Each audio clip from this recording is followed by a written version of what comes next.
All right, let's go.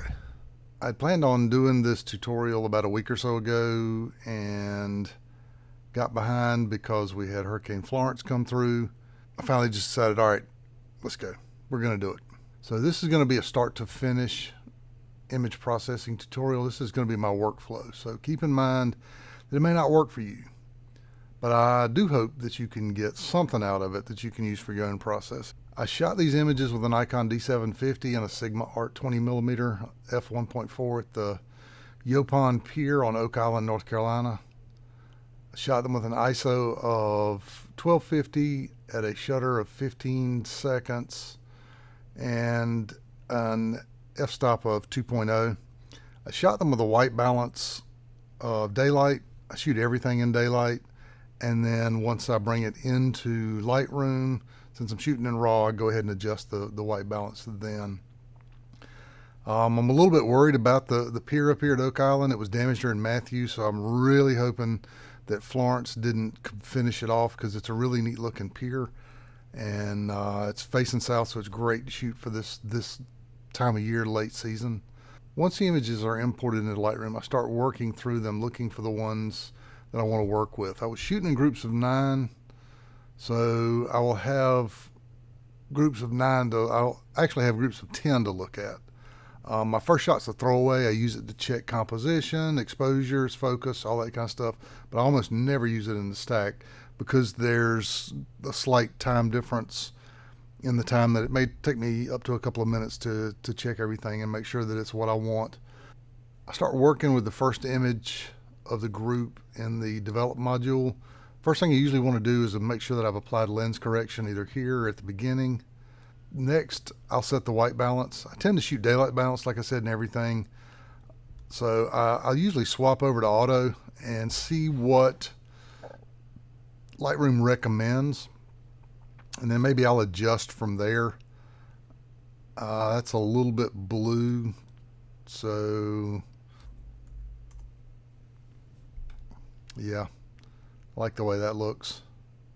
And the next thing I'm going to do here is I'm going to go to details. I'm going to drop out sharpening and drop out color. And I'm going to switch back over to library. And I'm going to choose all 9 of my images. I'm going to sync settings. I'm going to synchronize everything. What I'm doing here is trying to get them ready for Starry Landscape Stacker. Now that I've got them all synced, I'm going to export them. So just grab a spot on the desktop here.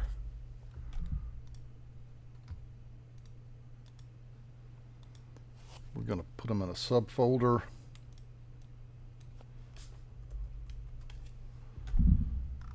Everything else looks good. We'll run that export. All right, now that export's done, we're going to launch Starry Landscape Stacker. It's going to ask us where the images are. Desktop working. And I'll navigate to the folder. I'm going to load the images. Now it's going to attempt to find the sky for me by reading these images, processing light frames. It's going to put red dots where it thinks the sky is. Now it is including a great deal of the pier in here, which I do not want. So we're going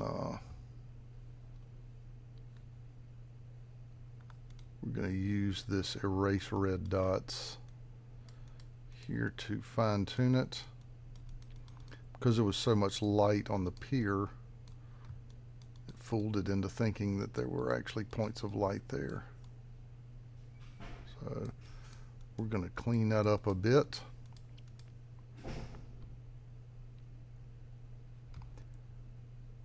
And we're actually going to take these out of the foreground, because that's going to mess it up a bit.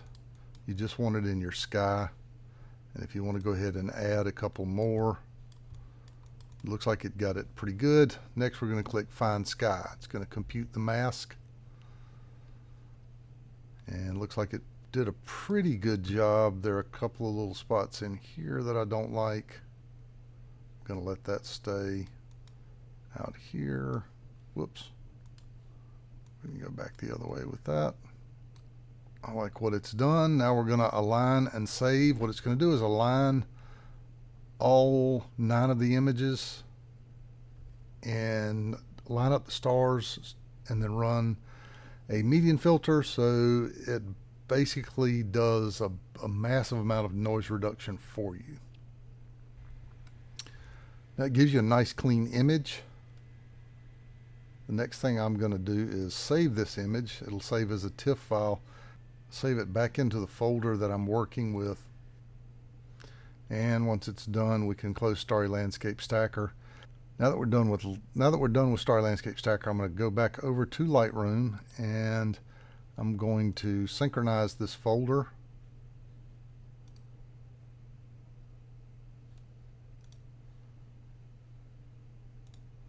Go ahead and import.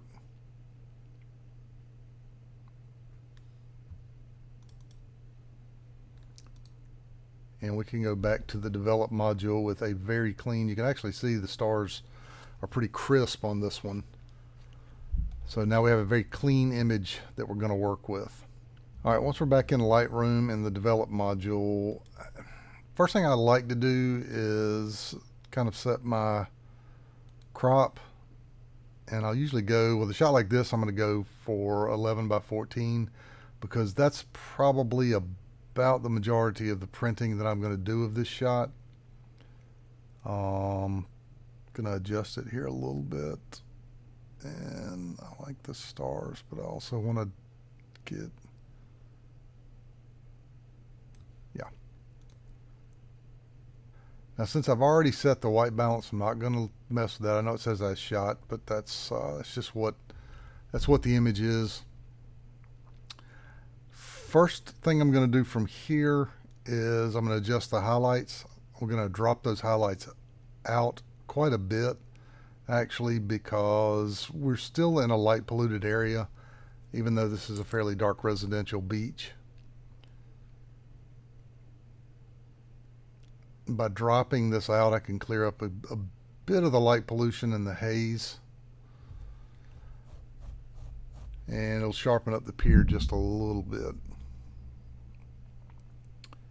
Now I'm going to boost up the shadows to help the foreground a bit, and next add some white. Now adding the white, you can see it'll lighten up the sky. You can go a little bit too far with it, but it'll help recover some of those highlights in the Milky Way without bringing back too much of the haze and the light pollution. And I'm going to add some blacks, just a bit. It's going to lighten up the sky in the foreground. Next, I'm going to give my foreground a local adjustment with a graduated filter. These are really neat to work with. And you can hover here and it'll show you what you got. I'm going to adjust the exposure. I'm going to give it about a full stop. And you see it really brings out that reflection. Bring down just a little bit more so it's not bringing too much of the haze on the horizon. But you see it really helps the reflection of the pier, and it will boost up that horizon just a little bit. I'm going to switch back to global adjustments, and I'm going to add a little bit of clarity to just get the pier to pop out for me just a bit. And then finally, I'm going to put in a little bit of dehaze. Not too much. You got to be careful with dehaze. If you go too far, it really starts to turn. It really starts looking wonky. I mean, you can make it look super black, but it's also, you know, you can see that it's way too far, and it will also turn your image a good bit blue. So you go the other way, you can haze it all the way out. But I'm going to put in a good bit of dehaze here, probably a little bit more than I normally would, because it was a bit warm and hazy out that night. And that's about it for the Lightroom adjustments. From here, I am going to throw it over to Photoshop. Now we're ready to finish this image up in Photoshop. And first thing what I'm going to start with is I'm going to start with the curves adjustment. And if you'll hold down the Option or Alt key and click Auto, it will go ahead and pick a curve for you.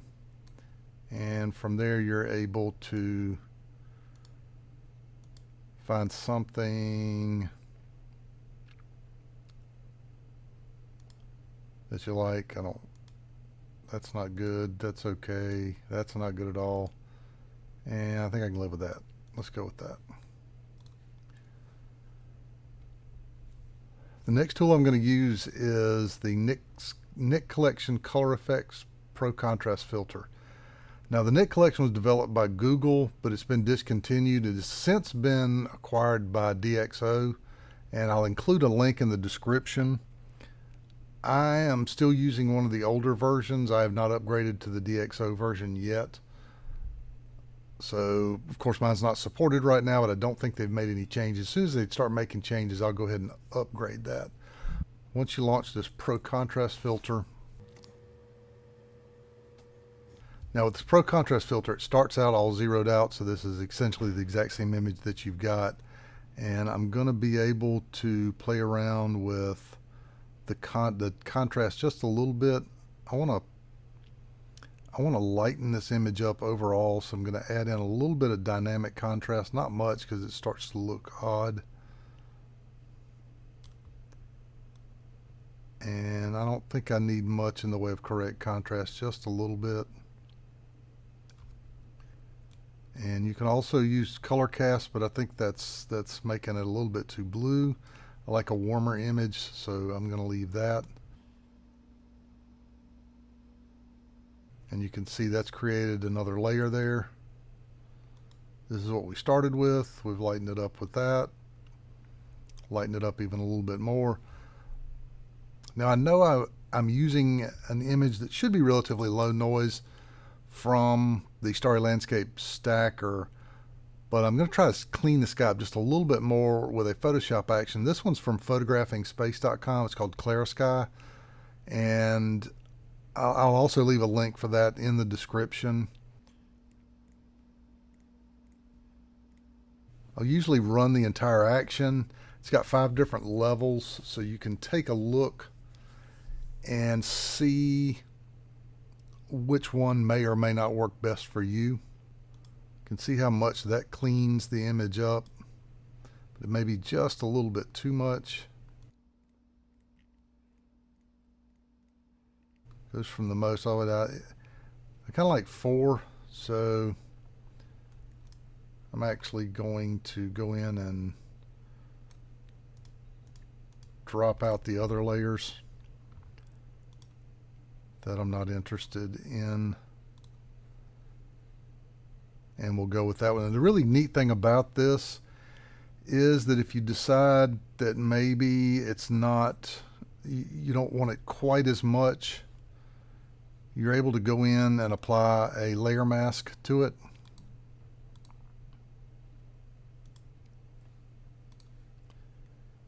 And I'm using black, and I've got low opacity, low flow, and I can come in and just kind of paint a little bit of that clarity out of here because it's a little bit too much in here. I'm going to turn that opacity up just a bit more.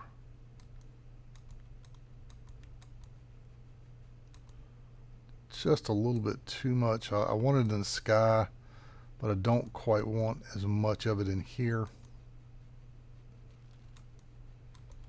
So we'll go ahead and mask a little bit of it out. Yeah, I think that looks better. All right, the next thing I'm going to do is I'd kind of like to cool down that foreground a little bit. So I'm going to run a Brilliance and Warmth filter from the NIK Collection. And this gives you the ability to change the color saturation. So I'm going to desaturate it just a little bit. Not much, or I'll start to lose some of this nice color in the Milky Way. And maybe warm it up just a little bit. Not much. Now I'm going to do a little bit of dodging and burning, and to kind of clean this image up just a little bit more. And I'm going to do that by creating a new layer, and I'm going to hold down the Option key when I click on New Layer, and I want to change the mode to Overlay and fill it with a neutral color. And now I'm going to make that brush just a little bit smaller. I'm going to change to black, and I'm going to turn my opacity down to 4% here, and we're just going to go over a little bit of those structures of the Milky Way, those nice dark structures. We're going to just darken them down just a little bit. See, they're just getting, not a lot, but just a little bit darker to make them stand out. We're going to do the same with the light here, with these white gas clouds and nebula. We're going to lighten them up just a little bit, give them a little bit of pop. Also, I like to go along the surf and give it just a little bit of pop to help it stand out. Add a little bit of definition to it, and you can see the little, just slight changes that you're making there. And for me, my final layer is a watermark. And I've got it set up as a brush. If you'd like to know how to do this, I have a video, and I'll put a link in the description to it. It's really neat. I can just take the brush, and once I've created a new layer, I can drop my watermark just about anywhere. And you can change the opacity.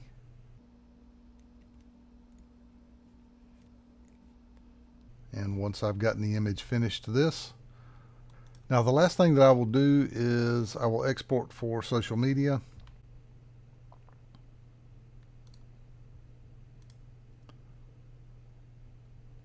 I have a preset quality of 77%, and I will change my longest edge to 2048 because they are going to cut your image down to that no matter what you do.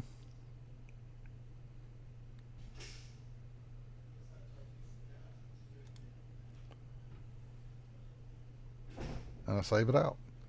If I want to save a full-size image, I can just undo the watermark, save it out as full-sized. Thank you very much for watching. I hope you got something out of it. If you got any questions or comments, please leave them below or reach out to me on social media. I've got Facebook, Instagram, and please subscribe to my channels if you'd like to see some more of these tutorials. If you got anything specific that you'd like to see, please let me know, and I'll be happy to do one. Thanks a lot.